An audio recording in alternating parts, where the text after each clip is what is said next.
It was a quiet afternoon at the police station, nothing unusual, nothing dramatic, until a golden dog came sprinting across the street like a bullet. No leash, no owner, just pure panic in his eyes. He skidded to a stop in front of the station door and began barking with everything he had, loud, desperate, frantic. At first, the officers ignored him. Dogs bark all the time, but this was different.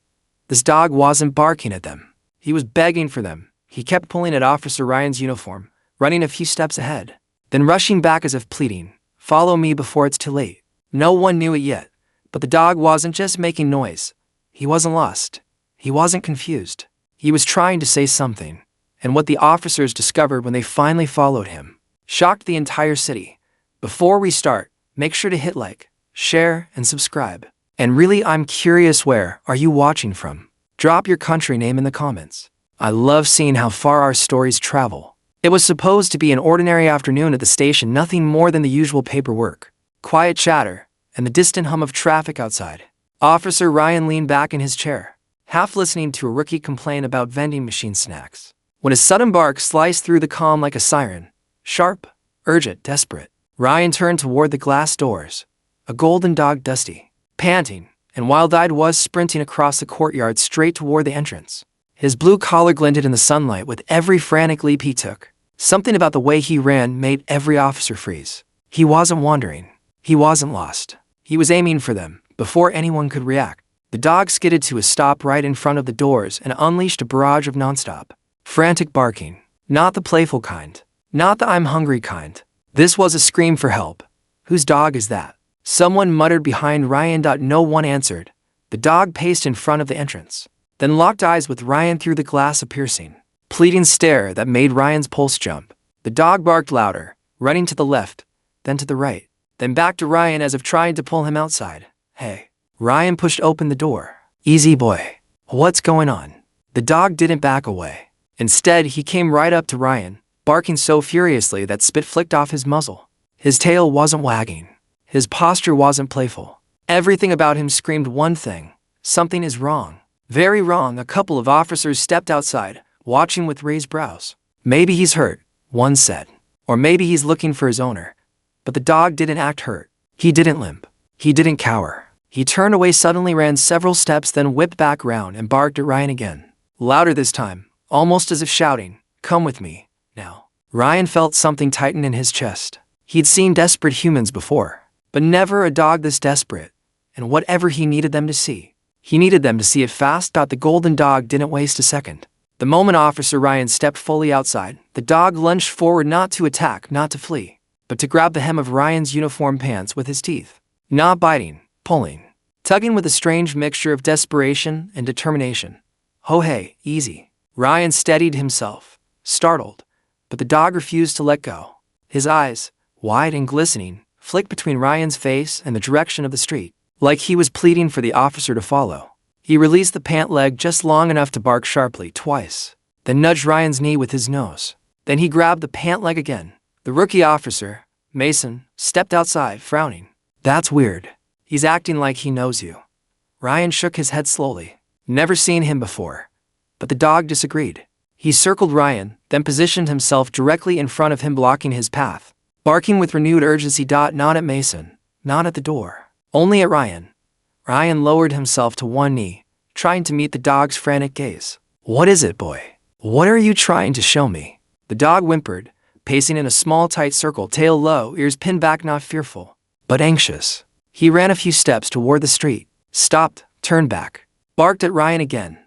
Mason folded his arms. Maybe he's looking for his owner. Could be lost? Ryan shook his head. No. Lost dogs look around for familiar faces, roads, scents. He pointed subtly at the trembling golden body. This one doesn't care about anything except dragging me somewhere. The dog barked again. As if confirming Ryan's words, another officer poked his head through the doorway. He's been out here for a good 5 minutes. Same dog, same spot, same behavior. He's fixated on you, Ryan. Ryan ran a hand over his chin. Dogs don't choose officers at random. Not like this. Not with this kind of urgency. All right, Ryan finally murmured, rising to his feet. Show me. The dog froze, then his tail lifted slightly. He understood, and in the next moment, he took off running, trusting Ryan would follow. Ryan did. The dog darted forward, but only far enough to force Ryan into motion 10 steps ahead. Then suddenly stopping, spinning around, and barking directly at him again. The message couldn't have been clearer. Hurry. You're too slow. Ryan jogged after him, glancing back once toward the station. Mason and two other officers stood in the doorway, watching with a mix of confusion and curiosity. You good, Ryan? Mason called. Ryan didn't slow down. I'll radio if I need backup. The dog barked once loud, approving before bolting down the sidewalk with renewed urgency. But this wasn't normal running. This was frantic, erratic, purposeful. The dog zigzagged across the pavement like he expected danger at every corner. He kept glancing back, checking that Ryan hadn't fallen behind. Each time Ryan came close, the dog barked again, tail low, paws hammering the ground in a desperate rhythm. Cars passed. People stared. One woman gasped as the dog nearly collided with her legs. But even then, he never paused, not even a heartbeat. He had one mission, one target, one chosen human he trusted to understand: Officer Ryan. Ryan felt his chest tighten as he followed. Something about the dog's behavior hit him in a place he didn't expect. He'd seen panicked animals before, lost pets, injured strays. But he'd never seen a dog trying this hard to communicate. This wasn't random panic. This was intentional, directed, focused. Where are you taking me? Ryan murmured under his breath. The dog sprinted across a small intersection, ignoring the honking of a driver who slammed on his brakes. Ryan waved an apology and kept running. When he reached the other side, the dog stopped again, this time trembling. His bark was different now, thinner, frayed, almost like he was afraid they were already too late. Ryan crouched slightly, breathing hard. Easy, boy. I'm here. I'm right here. The dog whined and nudged Ryan's knee urgently, then jerked his head toward a narrow alley up ahead. Ryan followed the dog's gaze. The alley was shadowed, quiet and unsettlingly still. Something was waiting there. Something the dog was terrified of, or something he desperately needed Ryan to see. Ryan paused at the mouth of the alley, breathing hard, his pulse still racing from the run. The dog stood ahead of him, one paw lifted, body angled toward the darkness like it was begging him to move faster. The golden fur along his spine bristled, catching the faint light from the street. His bark, once loud and demanding, had turned into urgent whimpers as if he feared Ryan might turn back. But Ryan didn't move. Not yet. He scanned the alley with a trained eye. Narrow, quiet, boxed in by brick walls. A dumpster sat crooked against one side. An old bicycle lay abandoned near the middle. No movement, no sound, no immediate threat. Still, something felt off. Behind him, Mason's voice crackled faintly through Ryan's radio. You need backup, or are you good? Ryan pressed the button, but didn't reply. His instincts pulled him in opposite directions. One part of him wanted to follow protocol, call for another officer, wait for backup, proceed with caution. The other part, the deeper part, the part that had gotten him out of more dangerous situations than he could count, whispered something different: trust the dog. Ryan took a step forward.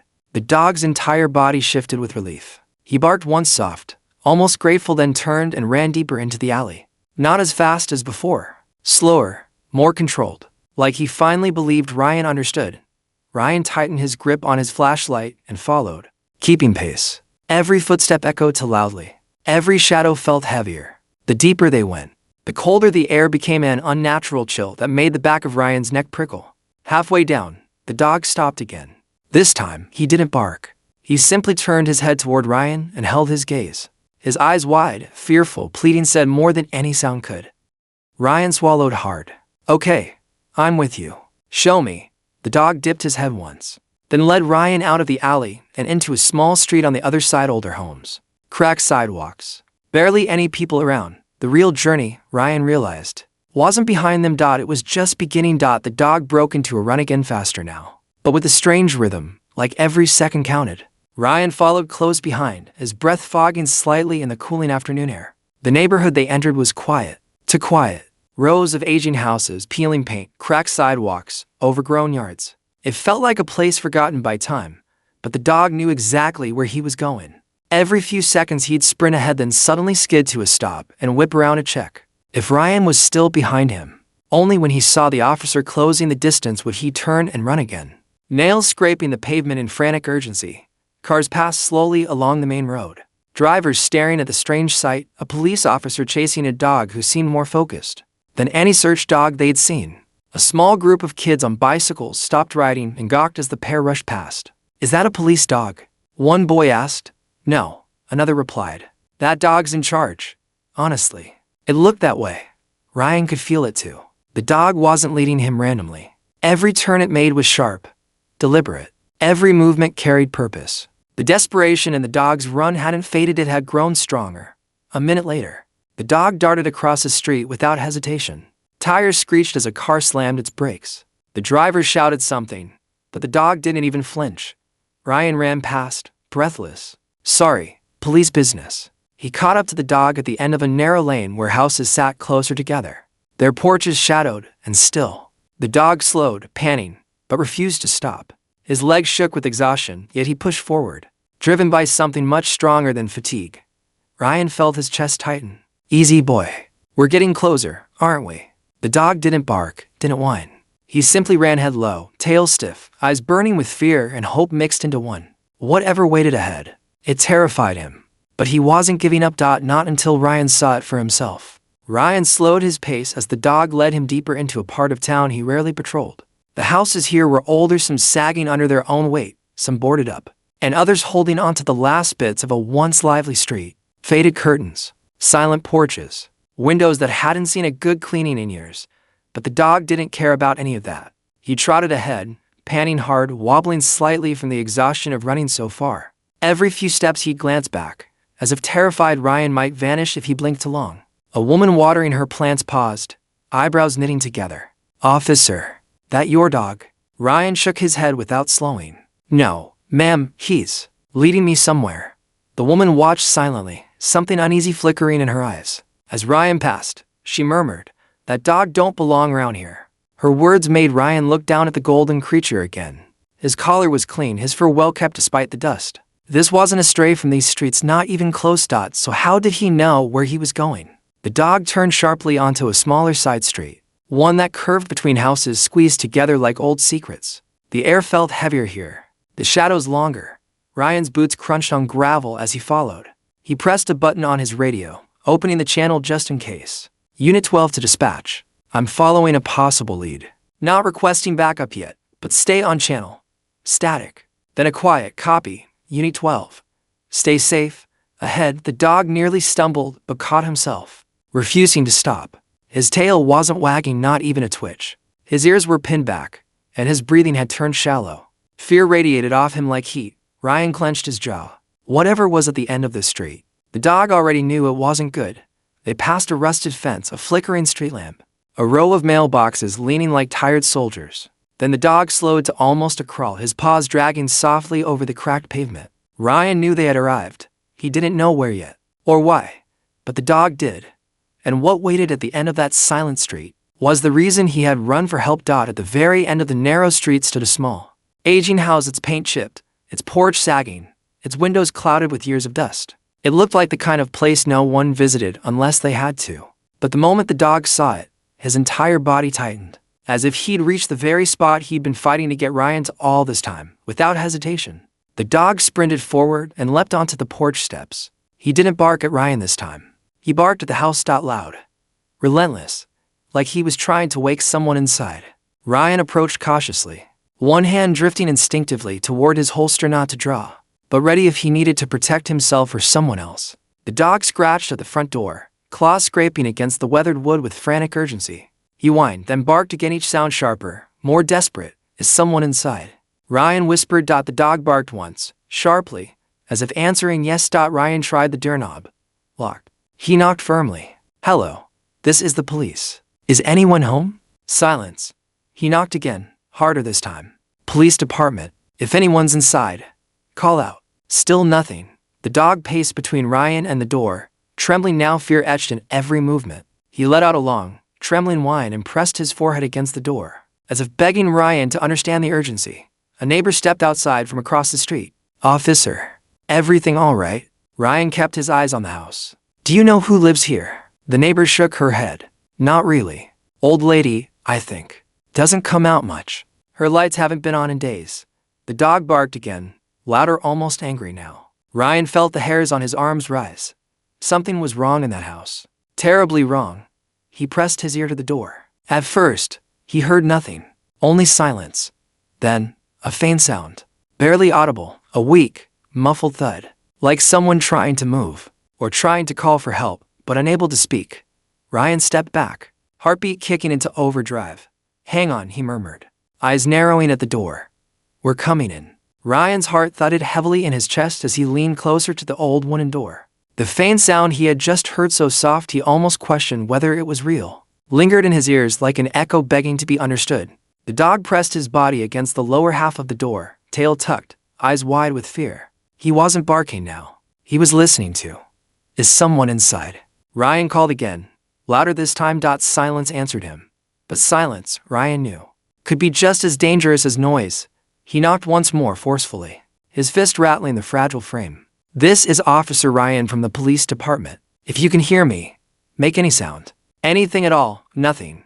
But the dog reacted, ears perked, nose pressed hard against the crack beneath the door, whining with an agony that tightened Ryan's chest. The whine wasn't random. It was a response. Someone inside needed them. Ryan stepped back and circled the porch, checking windows. The one nearest the door was nearly opaque with grime. He wiped the surface with his sleeve, but the glass was too clouded to see through. He tapped on it. No answer. He tried another window near the corner of the house. Same result. Curtains drawn. Stillness swallowing the air. He returned to the door. The dog was on the verge of shaking, nails scraping the wood in helpless desperation. "Easy," Ryan whispered, crouching beside him. "I hear it too." He pressed his ear against the door again, holding his breath, blocking out the distant noises of the neighborhood. A faint, fragile breath. Not a voice. Not a word. Just a broken exhale, like someone struggling to stay conscious. Ryan pulled back sharply. That was enough. He motioned the dog to step aside, then reached for the radio on his shoulder. "Dispatch, this is Unit 12. I have a potential medical emergency at 70 for Glenridge Lane." No response inside. Possible compromised individual. "Requesting EMS immediately." "Copy that. Unit 12. Emergency services en route." Ryan holstered his radio. No more waiting. No more knocking. Someone's life was on the line. He braced himself and prepared to break the door down. Ryan stepped back from the old wooden door, planting his feet firmly on the porch. The dog moved aside but stayed close, trembling, his eyes locked on the doorknob as if willing it to open. Ryan took one last breath, bracing himself. "All right, hold tight." With a powerful kick just below the lock, the door shuddered but didn't break. Dust fell from the frame. The dog barked in panic, urging him on. Ryan's second kick landed harder. The third kick sent the door flying inward, slamming against the wall with a dull, echoing thud. A wave of cold, stagnant air rushed out. The house was dark to dark for mid-afternoon. The curtains were drawn tight, blocking out every sliver of sunlight. The smell hit Ryan's neck. Not decay, but something sharp and unnerving. Medication. Sweat. A faint metallic scent that screamed emergency. "Police." Ryan called into the darkness. "If you can hear me, I'm coming in." No answer. He stepped inside carefully, scanning the shadows. His flashlight flicked on, cutting a narrow beam through the gloom. Dust floated in the air like tiny particles suspended in time. The living room was a mess, blankets tossed on the couch, a mug on the floor. A walking cane toppled near the coffee table. It looked like someone had tried to get up and failed. Ryan's heart pounded harder. The dog darted past him, nose low, nails tapping rapidly across the hardwood floor. He sniffed frantically, then sprinted down a narrow hallway. "Hey, slow down."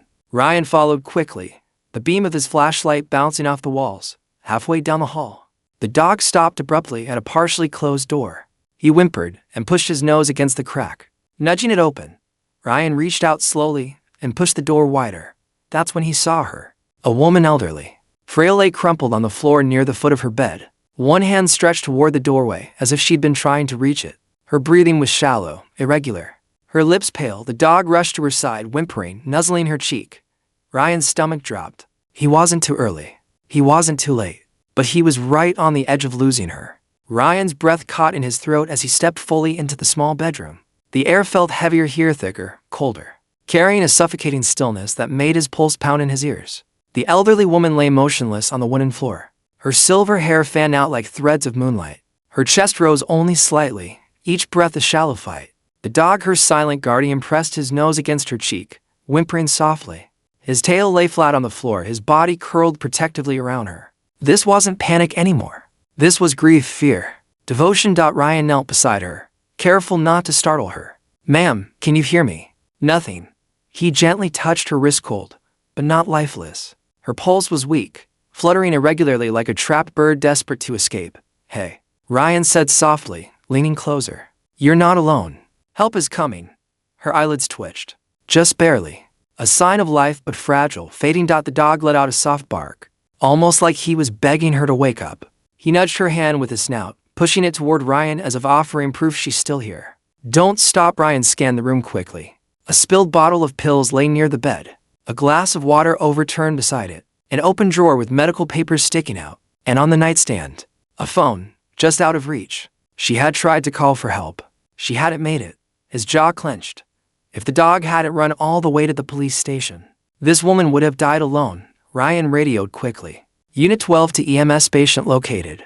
Elderly female, unresponsive, shallow breathing, possible medical collapse. Accelerate ETA. Copy. Unit 12, dispatch replied. EMS is 2 minutes out. 2 minutes. It felt like 2 hours. Ryan stayed by her side, gently lifting her head onto a folded blanket from the bed. The dog curled against her stomach, his trembling body pressed close as if his warmth alone could keep her alive. Hold on, Ryan whispered. You've got one loyal guardian here, and we're not letting you go. The woman's fingers twitched faintly, a sign of hope. The distant wail of sirens finally reached Ryan's ears, faint but growing louder with every second. Relief washed through him, but it didn't slow his heartbeat. Not when the woman's breathing kept dipping into dangerously shallow gasps. Not when her skin felt colder every time he checked her pulse. The dog pressed tighter against her, whining softly, as though trying to lend her the strength he feared she no longer had.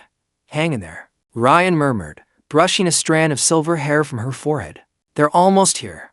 Her eyelids fluttered just barely. A whisper of movement, but enough to make the dog perk his ears. He nudged her cheek again, letting out a trembling whimper that tugged painfully at Ryan's chest. Footsteps thundered onto the porch.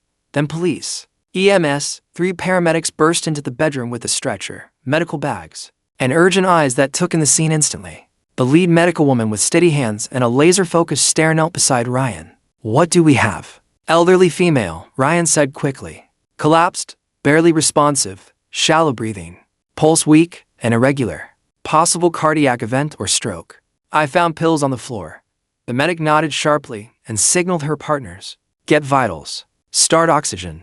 Prepare to move her fast. In seconds, an oxygen mask covered the woman's face. The hiss of oxygen filled the room, a sound that somehow made everything feel both urgent and hopeful at once. The dog barked sharply when one medic tried to move closer, placing himself between the woman and the stranger. His hackles lifted, not in aggression, but in fear.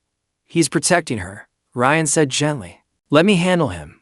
He knelt beside the dog, placing a calming hand on his back. It's okay, buddy. They're here to help. The dog glanced between Ryan and the woman, his trembling easing, but only slightly. He stepped aside just enough for the paramedics to lift her onto the stretcher. Her arms slipped limply to the side. The dog immediately moved to walk beside the stretcher, as if refusing to let a single inch separate them. Ryan followed close behind. This rescue wasn't over yet. The paramedics maneuvered the stretcher through the narrow hallway with swift, practiced movements, but even their urgency couldn't mask the growing tension in the air. The woman's breathing had shifted shallower, shakier. Every rise of her chest seemed weaker than the last. The dog walked glued to her side, paws tapping frantically against the wooden floor as he matched the stretcher's speed step by step. Ryan watched her face closely. Her eyelids fluttered without opening, as though she was drifting further away with every passing moment. Her fingers twitched faintly, reaching toward something unseen. Or someone. Heart rate dropping, one paramedic called. Oxygen saturation declining. We need to move now. The dog barked sharply, panic surging through every muscle in his body. He jumped up, placing his paws on the stretcher frame, refusing to let them take her without him. A medic flinched. Get the dog back. No, Ryan said firmly, hand raised. He's not attacking. He's terrified. The dog whimpered loudly, shaking as if he understood every word spoken around him and all the ones left unsaid. They reached the front door. As they stepped onto the porch, the woman's body jolted slightly, just enough for the lead medic to notice. She's losing consciousness. Move, move. The sirens outside blared louder, echoing across the quiet neighborhood. The paramedics rushed down the steps. The dog bolted ahead and waited at the bottom, whining anxiously. Tail tucked so tightly it almost touched his stomach. Ryan followed, adrenaline cutting through the cold air. Stay with her, he shouted as if his voice alone could anchor her to life. When they reached the ambulance, the woman's breathing stuttered. Her chest halted for a terrifying second before rising weakly again. She's crashing. A medic warned. Prepare for assisted ventilation. They slid the stretcher inside. The dog tried to jump in after her, but Ryan caught him mid-leap, holding him back gently but firmly. No, buddy, not yet, he whispered. The golden dog let out a heartbroken howl that echoed down the street. Ryan swallowed hard. They were losing her fast, and time was running out. The moment the ambulance doors slammed shut, everything fell into a blur of flashing red lights and echoing sirens. Ryan climbed into his patrol car, heart racing, and the golden dog leapt into the passenger seat without hesitation, curling into a trembling ball as if afraid to lose sight of the woman forever. All right, buddy, stay with me, Ryan murmured, turning on his lights and speeding after the ambulance. When they arrived at the hospital, the paramedics rushed the stretcher through the emergency bay doors, calling out vitals and instructions. The dog tried to follow, but Ryan caught him gently by the harness before he could slip inside. You can't go in there, Ryan whispered. The dog struggled, whining, twisting, desperate, but finally collapsed onto the cold tiled floor, staring at the doors that had swallowed the only person he cared about. His ears flattened. His breathing shook. He looked smaller somehow, like a guardian who had failed. Ryan sat beside him, leaning his back against the wall. You didn't fail her. You saved her. The dog didn't look away from the doors. Minutes stretched into an agonizing eternity. Nurses hurried past. Doctors shouted orders. Stretchers rolled by with urgency and chaos. But none of it mattered to the dog. He stayed rooted to the same spot, frozen with fear, waiting for any sign, any movement that the woman he had brought them to wasn't gone. Ryan watched him quietly. It wasn't often he saw a dog act like this. Not even trained police K9 South showed this level of emotional devotion. The bond was deeper than ownership or routine companionship. This dog had run miles, barked until his voice cracked, and risked everything just to bring help. He loves her, Ryan whispered to himself. The dog flinched at a sound. A doctor pushing through the emergency doors. But it wasn't the doctor they were waiting for. Hours passed. The sky outside darkened into dusk. Still no news. Ryan exhaled slowly. She's fighting. I know she is. The dog laid his head on his paws, eyes drifting shut, but he didn't sleep. He was listening and waiting for the only news that mattered.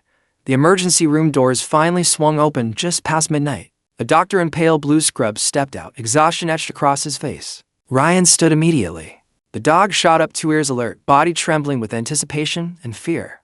The doctor scanned the hallway until his eyes found Ryan. You're the officer who brought her in. Ryan nodded quickly. How is she? The doctor exhaled slowly, a relieved breath. She's alive. It was close, extremely close. Severe cardiac complication, dehydration, and a fall that left her unable to call for help. If she hadn't been found when she was. He didn't finish. He didn't have to. Ryan felt the tension in his chest loosen for the first time all night. Can we see her? The doctor's expression softened. She's stable now. Still weak, but awake. The dog's tail twitched out as Ryan and the doctor walked into the recovery room. The dog followed silently, almost cautiously, as though afraid of what he might see. The room was quiet, lit only by a soft glow from the wall lamp. The elderly woman lay tucked beneath crisp white sheets, oxygen tubes resting gently across her face. Her eyes fluttered open when she sensed movement. The moment she saw the dog, everything changed. Her hand lifted weakly. Sonny. The dog let out a soft, broken cry and climbed gently onto the edge of the bed, pressing his head against her shoulder with desperate tenderness. Ryan blinked. Sonny, he's your dog. The woman gave a faint, tired smile. No, he's not mine. She stroked the dog's fur shakily. I just fed him. A few times. He started showing up at my porch every morning. Ryan's brow furrowed. He's not your pet. She shook her head slowly. I didn't even know where he came from. But today, I was trying to stand. I fell. Her voice cracked. I couldn't reach my phone. I thought that was it. She closed her eyes briefly. And then he was gone. I didn't know why. Ryan swallowed hard. Sonny hadn't run away. He hadn't abandoned her. He had run for help. And somehow, he had chosen the right person to find. Sonny stayed pressed against the woman's side long after the doctor left the room. His trembling finally eased as he listened to her breathing steady now, safe. Every rise of her chest seemed to calm him a little more, like he'd been holding his breath for hours and could finally exhale. Ryan stood quietly at the foot of the bed, taking in the scene. A stray dog, an elderly woman he barely knew. And yet, the bond between them was something deeper than most people ever experienced. You saved her life. Ryan whispered. Sonny lifted his head, ears twitching, as if he understood. The woman smiled weakly. He's been coming for weeks. I gave him scraps on the porch. He'd sit with me while I read. I thought he just wanted food. Her eyes filled with tears. I never imagined he'd do all this. Ryan stepped closer. I don't think he was just visiting. I think he chose you. She laughed softly, shaking her head. I wish I could keep him. But Her voice faltered, heavy with sadness. I'm too old. I can hardly take care of myself. He needs someone strong. Someone who can protect him as much as he protects others. Sonny whimpered and nudged her hand, refusing to leave her side. Ryan's jaw tightened. He crouched next to the dog and rubbed behind his ears. What do you think, buddy? He murmured. You still got room in that brave heart for one more person? Sonny pressed his forehead into Ryan's chest, tail barely wagging, but enough to speak 1,000 words. The woman watched them with soft eyes. He trusts you, she whispered. Maybe fate brought him to your station. Not by accident. Ryan swallowed hard. He hadn't expected this. He'd left the station chasing a mystery. He'd found a life worth saving and a dog worth keeping. He looked at Sonny. How about it? Want to come home with me? Sonny answered by placing his paw in Ryan's open hand. A silent promise. As the sun rose outside the hospital window, one truth settled gently into the room. Heroes come in all forms. And sometimes, the bravest among them walk on for pause.